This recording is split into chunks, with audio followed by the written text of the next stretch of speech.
بسم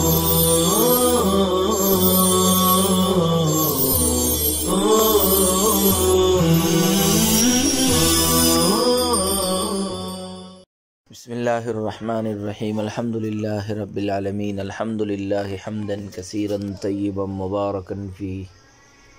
یا رب لک الحمد کما ینبغی لجلال وجہک ولعظیم سلطانک وصلی اللہ وسلم علی نبینا محمد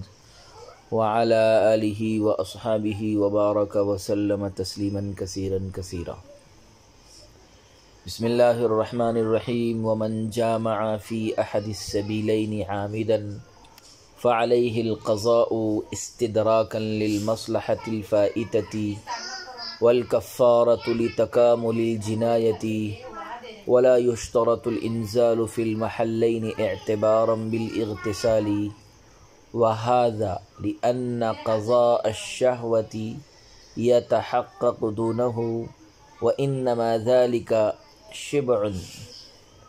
وعن ابی حنیفة رحمہ اللہ تعالی انه لا يجب الكفارة بالاجماع في الموضع المكروه اعتبارا بالحد عنده،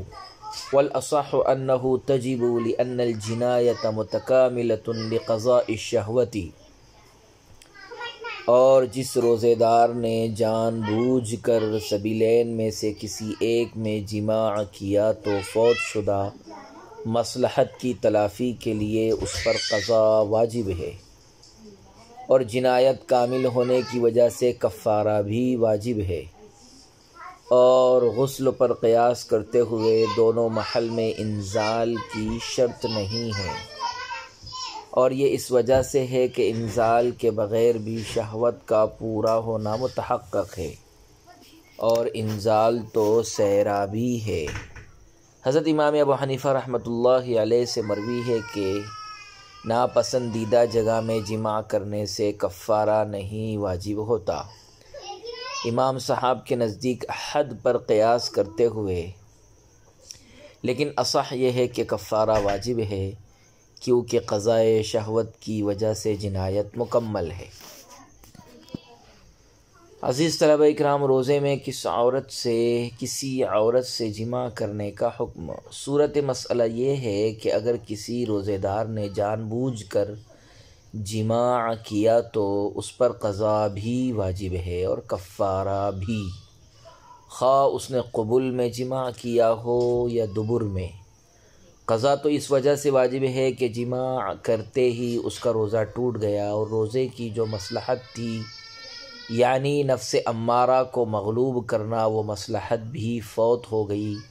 لہذا اس مصلحت کے تدارک کے لیے اس پر قضا واجب ہے، اور کفارہ اس لیے واجب ہے کہ جماع کرنے کی صورت میں جنایت کامل ہے، کیونکہ جب ایک کی شرمگاہ دوسرے کی شرمگاہ میں داخل ہو گئی تو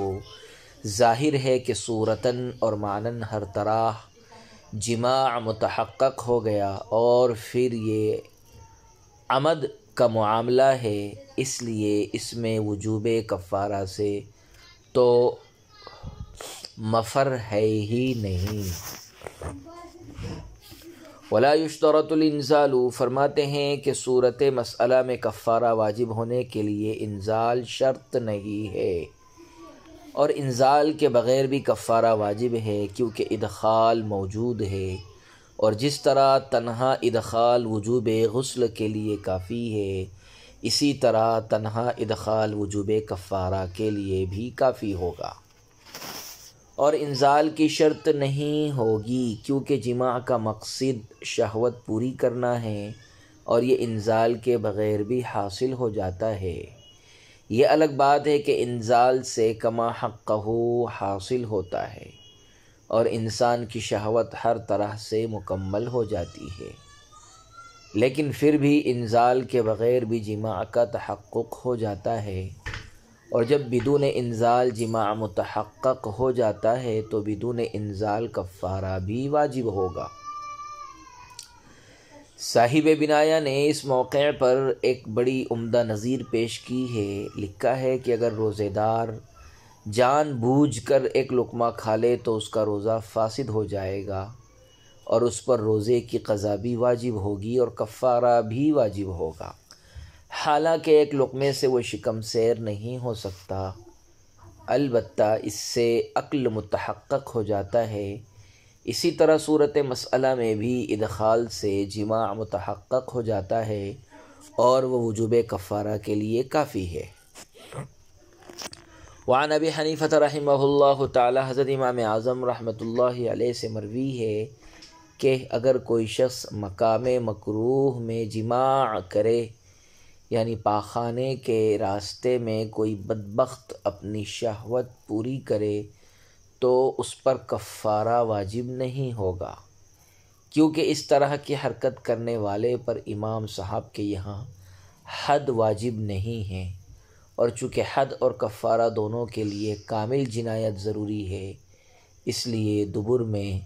جماع کرنے والے پر حد کا جاری نہ ہونا اس بات کی دلیل ہے کہ اس صورت میں جنایت کامل نہیں ہے، اور جب جنایت کامل نہیں ہے تو ظاہر ہے کہ کفارہ بھی واجب نہیں ہوگا۔ لیکن اس سلسلے میں اصح قول یہ ہے کہ دبر میں جماع کرنے سے بھی کفارہ واجب ہوگا، کیونکہ اس صورت میں بھی شہوت مکمل ہو جاتی ہے اور جنایت کامل ہو جاتی ہے، اور کامل جنایت ہی سے کفارہ واجب ہوتا ہے۔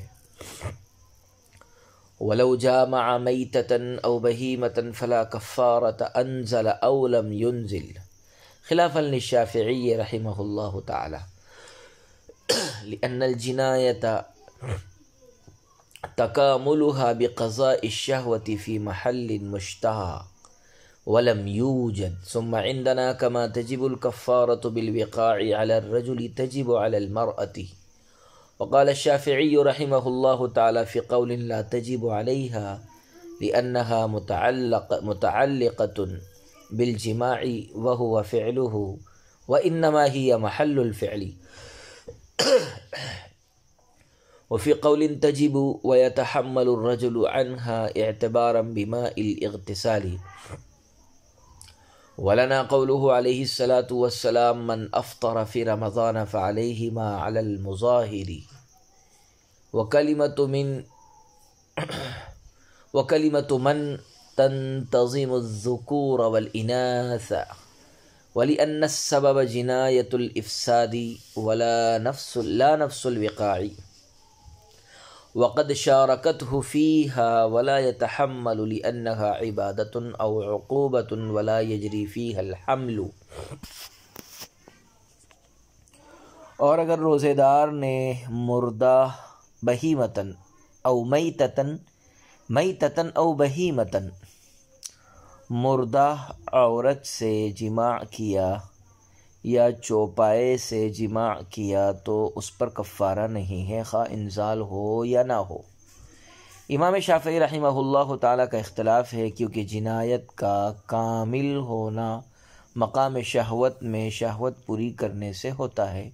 اور وہ نہیں پایا گیا۔ پھر ہمارے یہاں جماع کی وجہ سے جس طرح مرد پر کفارہ واجب ہے، اسی طرح عورت پر بھی واجب ہے۔ لیکن امام شافعی رحمۃ اللہ علیہ کا ایک قول یہ ہے کہ عورت پر کفارہ نہیں واجب ہوگا، کیونکہ کفارے کا تعلق جماع سے ہے اور جماع کرنا مرد کا فعل ہے، عورت تو محل فعل ہے۔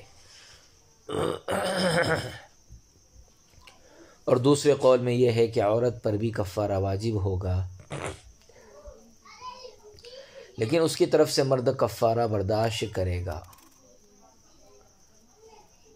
غسل کے پانی پر قیاس کرتے ہوئے۔ ہماری دلیل آپ صلی اللہ علیہ وسلم کا یہ ارشاد گرامی ہے کہ جس نے رمضان میں افطار کر لیا اس پر وہ چیز واجب ہے جو مظاہر پر واجب ہے، اور کلمہ من مردوں اور عورتوں کو شامل ہے، اور اس لیے بھی کہ وجوب کفارے کا سبب روزہ فاسد کرنے کی جنایت ہے، نہ کہ نفس جماع ہے، اور اس جنایت میں عورت بھی مرد کے ساتھ شریک ہے، اور مرد عورت کا کفارہ برداشت نہیں کرے گا، کیونکہ کفارہ عبادت ہے یا عقوبت ہے، اور ان میں سے ہر ایک میں دوسرے کا بوجھ اٹھانا جاری نہیں ہوتا۔ عزیز طلبہ کرام، روزے کی حالت میں روزے میں مردہ عورت یا چوپائے سے جماع کرنے کا حکم۔ صورت مسئلہ یہ ہے کہ اگر کسی روزے دار نے کسی مردہ عورت سے جماع کیا، یا کسی چوپائے سے جماع کیا تو اس پر کفارہ واجب نہیں ہوگا، خواہ اس جماع سے اسے انزال ہو یا نہ ہو۔ ہاں،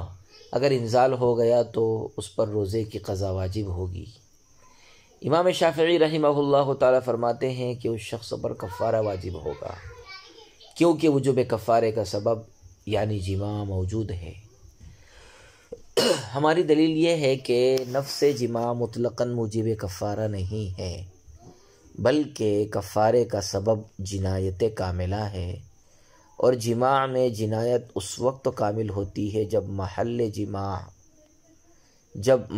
شہوت میں شہوت پوری کی جائے۔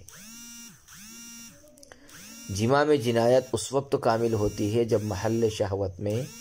شہوت پوری کی جائے، اور صورت مسئلہ میں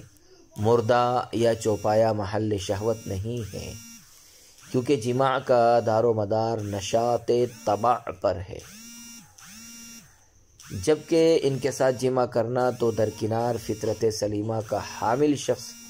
ان سے جماع کے متعلق سوچ بھی نہیں سکتا، اس لیے ان سے جماع کرنے کی صورت میں جنایت کامل نہیں ہوئی، اور جب جنایت کامل نہیں ہوئی تو کفارہ بھی واجب نہیں ہوگا، اس لیے کہ وجوب کفارہ کے لیے کامل جنایت ضروری ہے۔ ثم عندنا، اس کا حاصل یہ ہے کہ ہمارے یہاں جماع کی وجہ سے جس طرح مرد پر کفارہ واجب ہوتا ہے، اسی طرح عورت پر بھی کفارہ واجب ہوگا، بشرطے کہ اس نے برضا و رغبت جماع کرایا ہو اور اسے جماع کے لیے مجبور نہ کیا گیا ہو۔ حضرت امام شافعی رحمۃ اللہ علیہ کے اس سلسلے میں دو قول ہیں۔ نمبر 1، عورت پر کفارہ نہیں واجب ہوگا، کیونکہ کفارے کا تعلق جماع سے ہے، اور جماع مرد کا فعل ہے نہ کہ عورت کا، عورت تو محل فعل ہے، اس لیے اس پر کفارہ واجب نہیں ہوگا۔ دوسرا قول یہ ہے کہ عورت پر بھی کفارہ واجب ہوگا، البتہ اس کی طرف سے وہ کفارہ مرد ادا کرے گا۔ جیسے اگر میاں بیوی نے جماع کیا اور غسل کا پانی قیمتاً مل رہا ہے تو عورت کے غسل کے پانی کی قیمت مرد ادا کرے گا، اسی طرح صورت مسئلہ میں بھی عورت کا کفارہ مرد ادا کرے گا۔ ولنا، اس سلسلے میں ہماری دلیل یہ حدیث ہے، من افطر فی رمضان فعلیہ ما علی المظاہر، یعنی جس نے رمضان کا روزہ توڑ دیا اس پر وہ چیز واجب ہے جو مظاہر پر ظہار کرنے والے پر واجب ہے،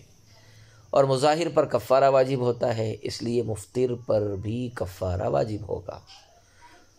اور حدیث میں لفظ من کا اطلاق کیا گیا ہے جو مرد اور عورت دونوں کو شامل ہے، لہذا جس طرح مرد پر کفارہ واجب ہوگا اسی طرح عورت پر بھی کفارہ واجب ہوگا۔ دوسری عقلی دلیل یہ ہے کہ وجوب کفارے کا سبب روزہ توڑنے کی جنایت ہے، نہ کہ نفس جماع، اور روزہ توڑنے کی جنایت میں مرد اور عورت دونوں شریک ہے، لہذا جب جرم میں دونوں شریک ہے تو کفارے میں بھی دونوں شریک ہو گئے۔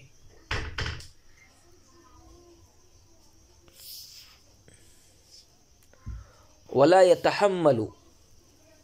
امام شافعی رحمۃ اللہ علیہ نے اپنے دوسرے قول میں یہ بات کہی تھی کہ عورت کا کفارہ مرد ادا کرے گا۔ صاحب ہدایہ یہاں سے اس کی تردید کرتے ہوئے فرماتے ہیں کہ امام شافعی کی خام خیالی ہے،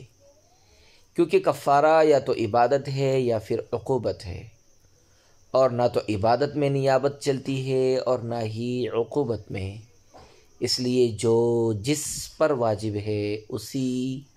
اسے وہی ادا کرے گا، جو جس پر واجب ہے اسے وہی ادا کرے گا، اور کوئی کسی کی طرف سے کسی چیز کو برداشت نہیں کرے گا۔ وَلَوْ أَكَلَ أَوْ شَرِبَ مَا يُتَغَذَّى بِهِ أَوْ يُدَاوَى بِهِ فَعَلَيْهِ الْقَضَاءُ وَالْكَفَّارَةُ۔ وقال الشافعی رحمہ اللہ تعالی لا كفارة عليه لأنها شرعت في الوقاع بخلاف القياس لارتفاع الذنب بالتوبة فلا يقاس عليه غيره. ولنا أن الكفارة تعلقت بجناية الإفطار في رمضان على وجه الكمال وقد تحققت وبإيجاب الإعتاق تكفيرا عرف أن التوبة غير مكفرة لهذه الجناية.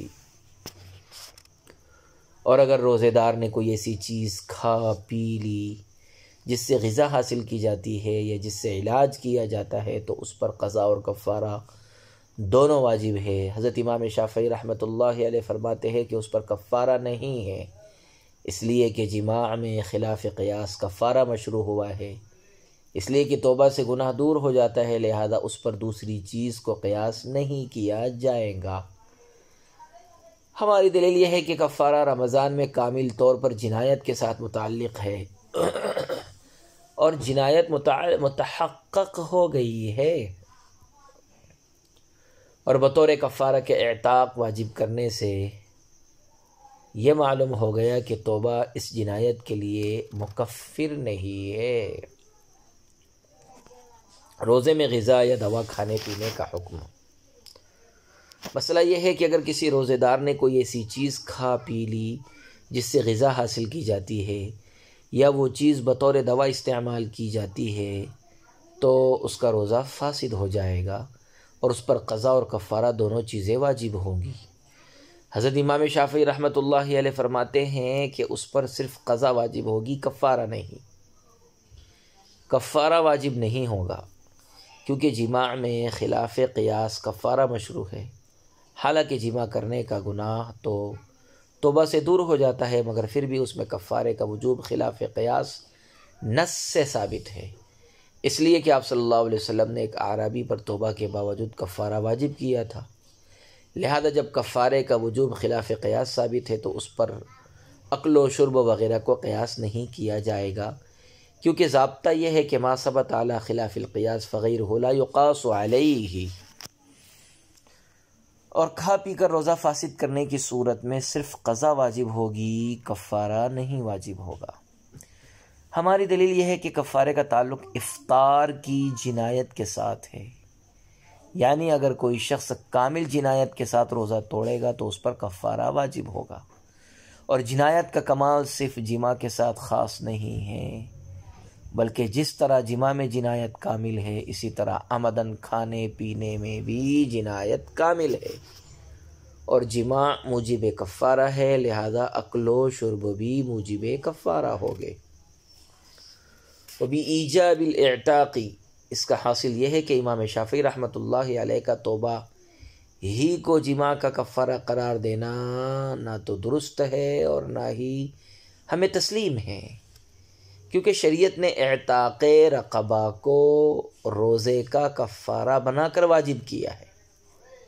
جس سے مفہوم واضح ہوتا ہے کہ توبہ افساد صوم کا کفارہ نہیں ہے، بلکہ اس کا کفارہ اعتاق رقبہ وغیرہ ہے، اور اسی سے جماع کی جنایت دور ہوتی ہے۔ لہذا جب یہ بات ثابت ہو گئی کہ جماع کی جنایت کفارے سے دور ہوتی ہے تو اس میں کفارے کا ثبوت قیاس کے مطابق ہوا، تو اس پر دوسری چیز کو قیاس کیا جا سکتا ہے، اور اکل و شرب میں بھی کفارہ واجب کیا جا سکتا ہے۔ وصلی اللہ وسلم علی نبینا محمد وعلی آلہ واصحابہ واتباعہ وازواجہ وذریاتہ ومن تبعہم بإحسان الی یوم الدین وسلم تسلیما کثیرا کثیرا۔ السلام علیکم ورحمۃ اللہ وبرکاتہ۔